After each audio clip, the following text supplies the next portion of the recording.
সর্বোচ্চ ধর্মীয় নেতা আয়াতুল্লাহ আলী খামেনি সহ ইরানের মোট ৩০ জন জ্যেষ্ঠ নেতাকে হত্যার দাবি করেছে ইসরায়েলের প্রতিরক্ষা বাহিনী। দেশটির গণমাধ্যম চ্যানেল 12-এর বরাত দিয়ে বিবিসি জানিয়েছে, শনিবার প্রথম আঘাত হানার ১ মিনিটের মধ্যে এসব ব্যক্তিরা প্রাণ হারান। ইরানের শীর্ষ রাজনৈতিক ও সামরিক নেতৃবৃন্দ যে শনিবার সকালে তেহরানের একটি সরকারি কম্পাউন্ডে বৈঠকে বসতে যাচ্ছে, সে তথ্য আগেই জেনে গিয়েছিল যুক্তরাষ্ট্রের কেন্দ্রীয় গোয়েন্দা সংস্থা CIA। যুক্তরাষ্ট্র ওই তথ্য দেয় ইসরায়েলকে। এর ভিত্তিতে ইসরায়েল হামলার সময়সূচি পরিবর্তন করে দিনের আলোতেই আঘাত হানে। ইরানের সর্বোচ্চ নেতা আয়াতুল্লাহ আলী খামেনি সহ ডজন খানেক শীর্ষ কর্মকর্তা সেই হামলায় নিহত হন।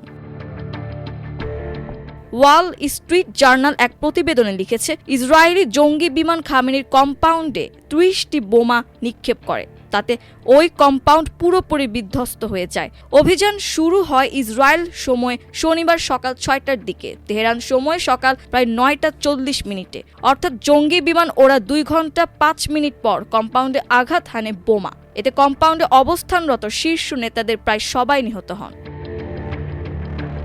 এদিকে ইসরায়েলি চ্যানেল 12-এর ওয়েবসাইট N12-এ উল্লেখ করা হয়েছে, ইসরায়েলি রাজনৈতিক ও নিরাপত্তা মহল জোর দিয়ে বলছে তারা অভিযান কেবল শুরু করেছে, আগামী কয়েকদিন অভিযান অব্যাহত থাকবে। অন্যান্য ইসরায়েলি সংবাদ মাধ্যম এই সংঘাতে এখন পর্যন্ত ইসরায়েলি ও মার্কিন সামরিক বাহিনীর মধ্যে নিবিড় পরিকল্পনা ও গোয়েন্দা সহযোগিতার কথা গুরুত্বের সঙ্গে প্রচার করছে।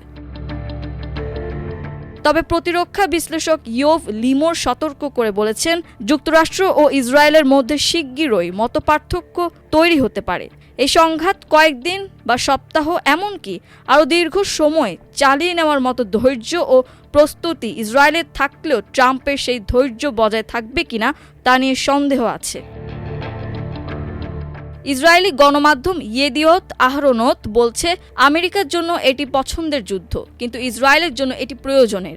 এই গণমাধ্যমের একটি প্রতিবেদনে সতর্ক করে বলা হয়েছে, ডোনাল্ড ট্রাম্পের পূর্ণ সমর্থন থাকার পরও মার্কিন জনমত ইসরায়েলের বিপক্ষে চলে যাওয়ার ঝুঁকি আছে।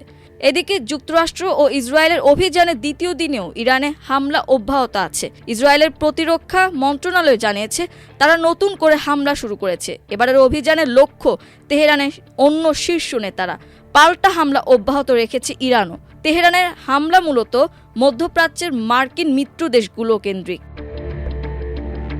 প্রকাশিত কিছু ছবির বরাত দিয়ে বিবিসি জানিয়েছে, বাহরাইনের রাজধানী মানামা ও সংযুক্ত আরব আমিরাতের দুবাইয়ের জাবেল আলী বন্দরে ধোঁয়া উঠতে দেখা গেছে। আর আল জাজিরার তথ্য অনুযায়ী সৌদি আরবের রিয়াদেও নতুন করে হামলা হয়েছে।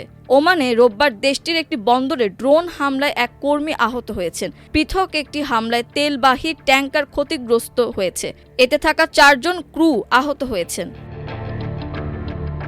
ইরানি কর্তৃপক্ষের বরাত দিয়ে বার্তা সংস্থা IRNA জানিয়েছে, পাইলটরা মধ্যপ্রাচ্যে মার্কিন ঘাঁটি এবং ইরাকের কুর্দিস্তান অঞ্চলে সফলভাবে হামলা করেছেন। এই অঞ্চলের সমস্ত শত্রু সামরিক ঘাঁটি এখন ইরানি বিমান বাহিনীর আওতার মধ্যে আছে। দেশটির প্রথম ভাইস প্রেসিডেন্ট মোহাম্মদ রেজা আরেফ বলেছেন, ইরান আজ শোকাহত, কিন্তু এই শোক নিষ্ক্রিয়তার শোক নয়। যুক্তরাষ্ট্র ও ইসরায়েল ভেবেছিল সর্বোচ্চ নেতাকে হত্যা করে একটি জাতির আত্মাকে কাঁপিয়ে দেবে, কিন্তু ইসলামী বিপ্লব শাহাদাতের মাধ্যমে আরও বেশি সুদৃঢ় হয়। বর্তমান কৌশল নিয়ে রেজা আরেফ বলেন, এখন জাতীয় স্থিতিশীলতা ও অভ্যন্তরীণ সংহতি রক্ষা করা মূল কাজ। এদিকে জেরুজালেম পোস্ট জানিয়েছে, ইরানের আকাশসীমা লক্ষ্য করে যুক্তরাষ্ট্র ও ইসরায়েল যৌথভাবে ১,২০০ বোমা নিক্ষেপ করেছে। প্রতিরক্ষা বাহিনী IDF বলছে, একবার আকাশপথের ওপর পূর্ণ নিয়ন্ত্রণ প্রতিষ্ঠিত হলে আরও বিস্তৃত পরিসরে হামলা করা সম্ভব। মাল্টিমিডিয়া ডেস্ক, আমার দেশ।